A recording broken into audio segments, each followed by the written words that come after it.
Hi YouTube! So, you've probably already heard this by now. If you haven't, it's awesome news. J.K. Rowling has released a brand new short story on Pottermore, written as Rita Skeeter about Dumbledore's army coming to the Quidditch World Cup. And I've already read it once, but I decided that I was going to read it again, and I'm going to talk about it as I read it on camera. Let it be known that I'll be talking about the details of the story in this video, so if you have not read it yet, I'm going to put a link to the story that's on my Tumblr down in the description, and you can go read it before you continue watching this video. That's where I found the story, was on Tumblr. Somebody had screenshotted it and put it on there. So that post is in my Tumblr and that link is down there. First of all, I'm kind of excited that Joe took the approach of writing a new story from Rita Skeeter's perspective, just because Rita Skeeter is so different from Joe herself, and she's so Rita Skeeter. I don't know, so I'm kind of excited. Rita Skeeter always tends to think too much into things and make everything something that it's really not. So you're reading this brand new information about the characters, and Rita's coming up with these theories, and you're wondering, okay, is Rita on the right track? Is it something completely different? It kind of leaves it to where you can kind of make up your own mind about what exactly is going on, and I like that a lot. She kind of begins just talking about celebrities coming to the Quidditch World Cup and how it's always a big deal with the fans there, and then starts talking about how Dumbledore's army, then the members in there, are coming, and how everybody's freaking out because the Chosen One is there. It's also dated for this date, so it's like it's happening today. July 8th, 2014, it's happening today, which is kind of cool, because it's like, okay, if these people existed, this is what they would be doing. This would be live news, almost, and that's kind of cool. She kind of talks about how the Potter family just came, and they've been giving accommodation in the VIP section of the campsite. Harry's taken his sons, James and Albus, over, and he's introducing them to Victor Crumb, so it's nice to know that after all this time they're still friends. Although I guess after going through something like the Battle of Hogwarts and all that stuff, you can't not be friends with everyone. Says he's about to turn 34, so we kind of have an insight as to how old Harry would be. Although really you can just do the math, but still it's nice to read it in print. It talks about there are a couple of threads of silver in the famous Auror's black hair. I don't know, that kind of makes me sad somehow that Harry's getting older. Old enough to have gray in his hair. I don't know. I mean, even though as my generation grew up reading the books and we were around kind of the same age as Harry for the most part, sometimes it's hard to remember that the books actually take place in the 90s, so he's actually would be older than as you're reading them. It also says that he has a new scar over his right cheekbone. The Ministry of Magic won't say where he got it, so that's interesting. He must be having some tough Auror duties that he's doing for the Ministry. Wonder. It also says that Ginny, quote-unquote, left her husband and children behind in London whilst reporting on the tournament. So she's not actually there with them, but she is doing some kind of reporting for the Daily Prophet, so that's kind of cool. I could see Ginny as a journalist. I think I could see Ginny as a journalist. I don't know, I never was really happy with the Harry-Ginny pairing. I don't really know why. I like them both as characters, I just don't really like them as a couple. But kind of reading about them in this day and age, I mean, it's kind of sweet, but I don't know. I can see Ginny as a journalist, though. And then she starts talking about Ron and Hermione, and goes into this speculation. The reason they won't talk to the press about Harry is because they secretly are afraid of him and stuff like that, which we can all kind of know that that's not really correct. It's kind of fun to know that all three of them are there doing this thing together, this fun thing, and not something scary or life-threatening. It didn't happen very often in the Harry Potter books that they actually got to do anything fun together, so it's kind of nice to read now. That Ron's hair appears to be thinning slightly. Aw, poor Ron. It also says that he started off at the Ministry of Magic with Harry, but he left only 2 years later to co-manage the highly successful wizarding joke emporium, Weasley's Wizard Wheezes. This makes me really happy.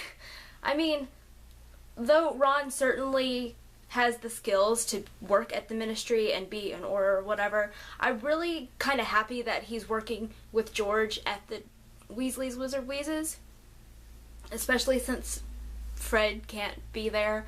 I feel like the two of them working together, George and Ron, I feel like, I don't know, that just makes my heart happy that he would go and he would work on this joke shop with George and kind of still keep it like a family business kind of thing. I don't know. I think that's probably one of my favorite parts of this entire article is the fact that he works at the joke shop. Then it goes to talk about Hermione and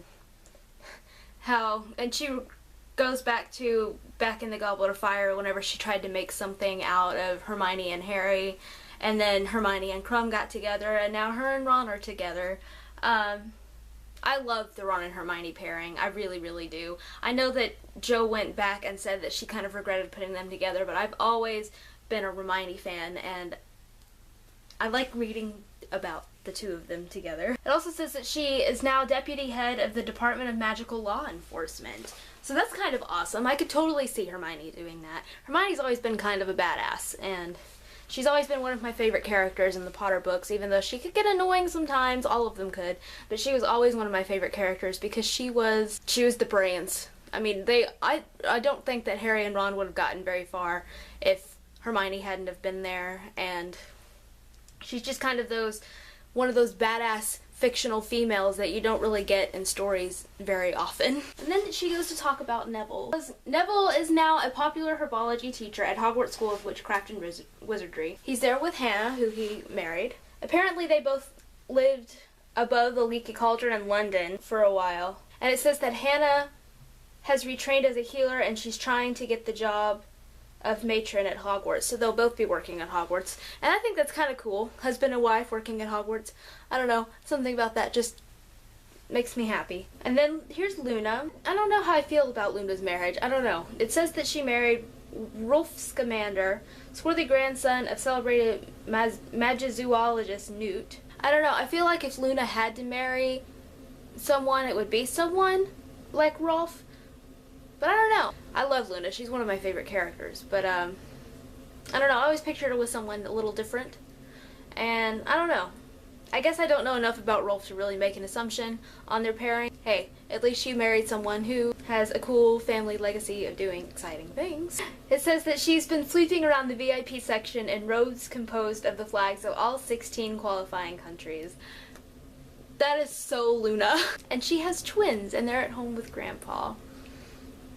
If Luna was gonna have kids, I could see it being twins. I really could see that. It's kind of adorable. She didn't really talk about any of the other members of the army. She just says, sundry other members of the army are here, but it is on these 6 that most interest is focused. Which, I mean, if she was gonna talk about every member, that would take a really long time. And even though I would totally read that, I can see why she didn't put it in what's supposed to be a newspaper article by Rita Skeeter. I'm kind of hoping maybe more content will come out eventually about other characters. That would be cool. I'd like to know what everybody's doing these days. She kind of talks a little bit more about some of the Weasleys, saying, wherever there's a redhead, one may make an educated guess it belongs to a Weasley, but it's difficult to tell whether it's George, wealthy co-manager of Weasley's Wizard Wheezes, Charlie, dragon wrangler, still unmarried. I guess it'd be kind of hard to be married to someone who works with dragons, though, because that's such a scary job, and you would constantly worry about them. But I don't know, it kind of makes me sad that Charlie is still a little unmarried, but at the same time, he seems to be rocking this single life pretty well, so props to you, Charlie. Percy, head of the Department of Magical Transportation. I don't know. I don't know how I feel about that. I mean, it was always Percy's dream to work at the Ministry, and so it's kind of cool that he's a head of a department, but at the same time, I feel like he doesn't really deserve it. I mean, he kind of redeemed himself in the last book when he went to help the family out at the Battle of Hogwarts, and that was a really touching moment for me. I was kind of sad that they didn't put that in the movie, but a head of a department, I don't know. I don't know how I feel about that. The only one who's easy to recognize is Bill. It talks about the werewolf thing, and he's still married to Fleur, so that's good. I'm glad that the two of them are doing well. And then it talks about Teddy Lupin. They describe him as a lanky half-werewolf with bright blue hair. That's so cute. I can totally picture it. And apparently, Teddy Lupin and... how do you pronounce her name? Victor, I think, who is Bill and Fleur's daughter. Apparently, the two of them are snugging quite a bit. It says that She seems to be attracted to any dark corner where Master Lupin happens to be lurking. So, a half werewolf with blue hair and a girl who's partially Vila and also probably partially werewolf are interested in each other. That would be interesting to see. That's something that I would like to see. You should write a story about that, Joe. I don't know, I kind of like the idea of that because they're similar in that they have parts of werewolf in them, but at the same time, very different? I don't know. I kind of feel like maybe one of the reasons Victoria's attracted to Teddy is because Fleur married a partial werewolf guy and Bill, and so maybe she's looking for a partial werewolf guy. Although Bill, I guess, was a full-on werewolf after he got attacked by Greyback. I can't remember if they got together after he got attacked or not, though. I can't remember.